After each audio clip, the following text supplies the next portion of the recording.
Ah, divine codes. A tricky situation, is it not, folks? So, I wonder, what could we possibly use all this fodder for? Yeah, it seems okay. But what would I use to kill him? Kill units with a giant spoon. Ah, that unit. Yeah, it seems okay.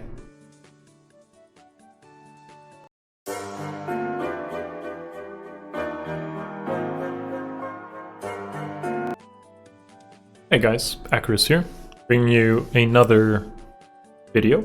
So with today's video, we're going to break down all of these paths. Actually, it's going to be a two-parter video because I know this is going to take a while, so be sure to look forward to the next one.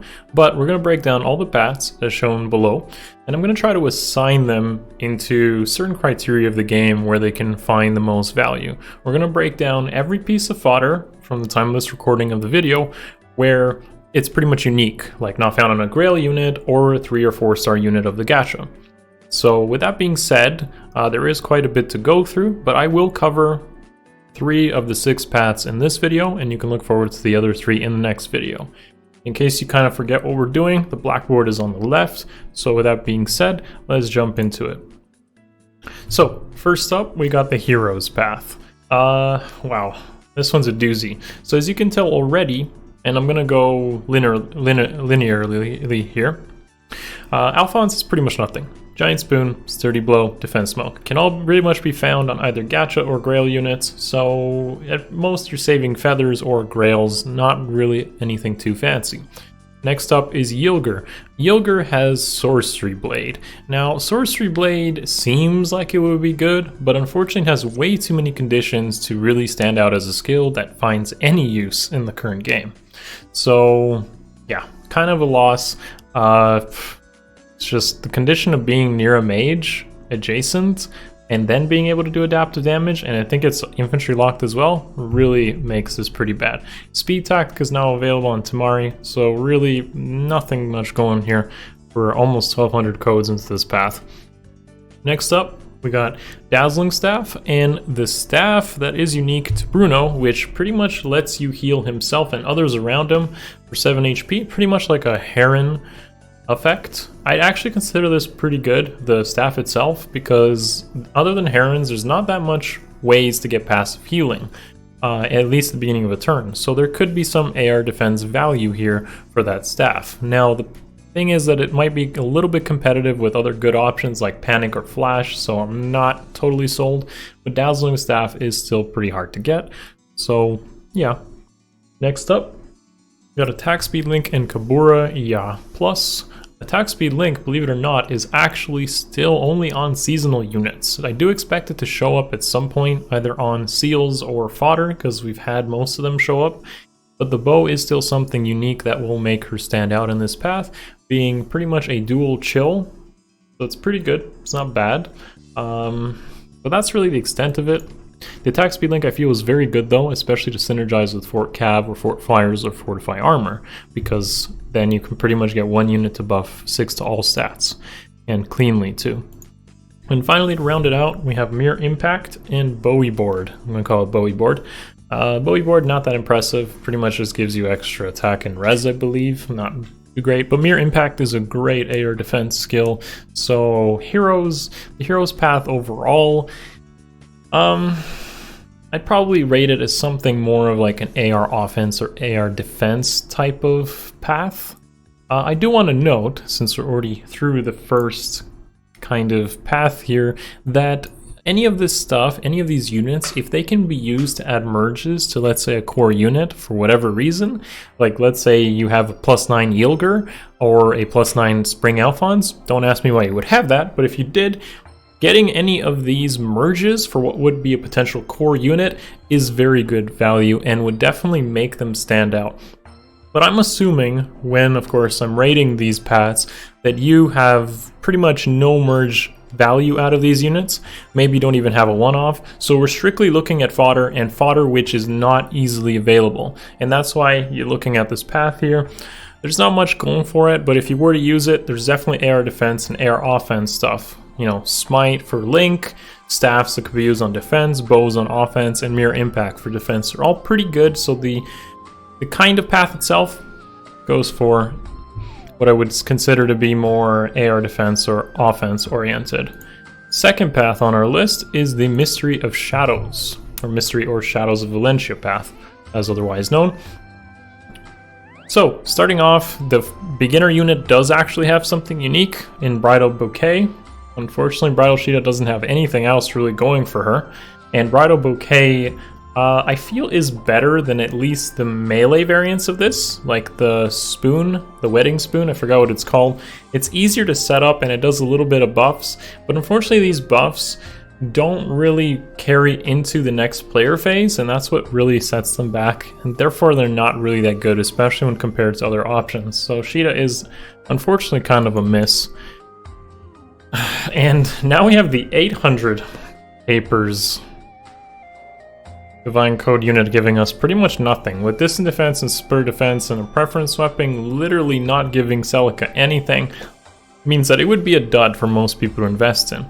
However, if of course you have a Celica, she's a good PvE unit, and that merge can definitely help you, especially if you give something like attack or speed. Going forward though, we have Jenny. And Jenny has Wrathful Staff and Toasty Skewer. Wrathful Staff, again, along with Dazzling Staff, is still unique and hard to acquire if not going through literally the gacha for a 5-star, or, something like this with Divine Codes. Toasty Skewer, on the other hand, is kind of interesting because it's like Distant Guard, Close Guard, all built in for defense and res if the enemy initiates on you. It's actually a pretty good staff, but again, with most staffs, it's very competitive with a lot of things. I think it's a good PvE staff, though, because you're getting a lot of value on it from the enemy phase. Could also be potentially pretty good on AR defense if you kind of just wanted to push your stats much higher on defense. Think of like balls that just want to stack as much stats as possible using wars and such. That staff would definitely be an option. Maybe not the best one, but an option nonetheless. Moving forward, we have Disarmed Trap and Pegasus Carrot. Now both of these do get a worthy mention because Disarmed Trap, very good option for tons of units to set up amazing strats and plays. Disarmed Trap is definitely top tier fodder for units like Kronia, who have an open B slot and potentially can snipe healing towers or problem hardy bearing units that other Vantage units may not be capable of doing. So definitely consider it there, along with, of course, Special Spiral also being an option, or a lull.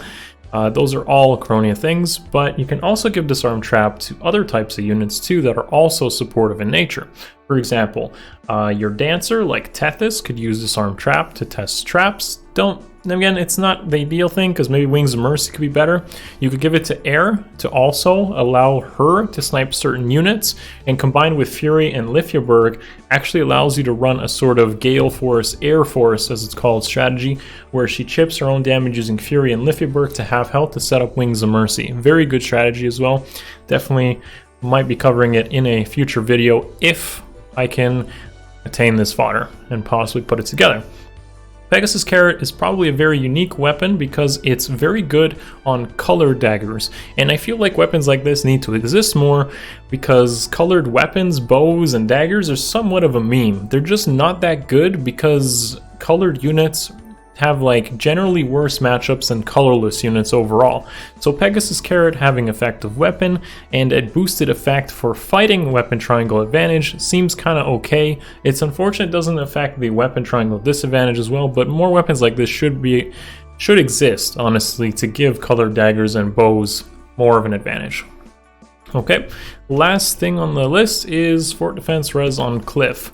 Now, this also is on a Thune, but that doesn't really matter. Fort Defense Res is actually pretty good, I would say, as both an arena skill, but also AR offense to give it onto a unit that should be soaking chills from like a tank.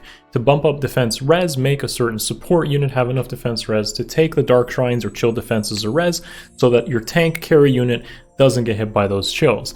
Therefore, this is super important and likely a good investment to make. Overall, I probably consider Mystery and Shadows of Valentia path to be somewhat like a PvE path, possibly AR offense, because of stuff like Disarm Trap and Fort Defense Res.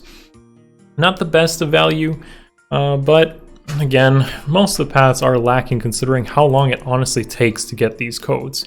And for a top tier player, it is about 8 months to complete a path. So not the greatest, but gotta always consider your options before making that sort of investment after all. Moving on, we got the Holy War path. The Holy War path is, to put it simply, kind of underwhelming, unfortunately, since they have not aged well. And this is kind of ironic when you consider other Holy War units that actually have desirable fodder. For example, Quan has a Rally Plus, Marita, Larcy, Avil, all having pretty unique fodder in one way or another. So yeah, it doesn't really stand out, and honestly the first piece of unique fodder you get in this path is Lewin with Special Spiral. You can get Close Defense QR3, Speed Pulley, Drive Attack from Gacha and Grail units, and that just really makes the beginning of this path a dead end. If you're not going for merges on units, it's like wasting months of gameplay for pretty much nothing of use. Now Special Spiral is a great PvE skill, and certain units can use it pretty well in AR as well, such as NY Alphonse or Chronia, obviously. Now even we have Small Marth that can use that. So honestly speaking, it's, I don't know, 4,000 codes, probably a lot of months of playing just to get that skill is pretty difficult for me to justify spending. To round it all off, we got Swift Sparrow 3 and Air Orders coming from Ishtar. Now I don't feel like Air Orders will stick around as valuable for much longer after the video comes out, but it's honestly not that great of a skill anyways. You'd probably be foddering Swift Sparrow 3 at the end of the day.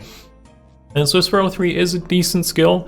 It could be argued that there's better A skills though, offensively, definitely. If unlike AR defense, ARD skills are pretty good, believe it or not, especially if we got attack speed. And Fury 4 for giving dual phase is also good. So yeah, I mean, even attack speed push 4 could potentially be better. So I don't know how I feel about this, but this path is probably the most lacking of all of them. To kind of sum up my thoughts here on the side, the heroes path can be pretty much thought of as like an ARD or offense kind of path. Mystery and Shadows, looking at more like ARO or possibly PvE, with Celica and maybe Fort Defense res on Cliff, depending on units invested into. And finally, the Holy War just seems like a flavor path, with Special Spiral and Swift Sparrow being like the only things of value here. You pretty much give it to maybe a PvE unit and go ham at that point. But if you're not getting anything out of Deirdre, Sigurd, and Leaf, it's a very underwhelming path.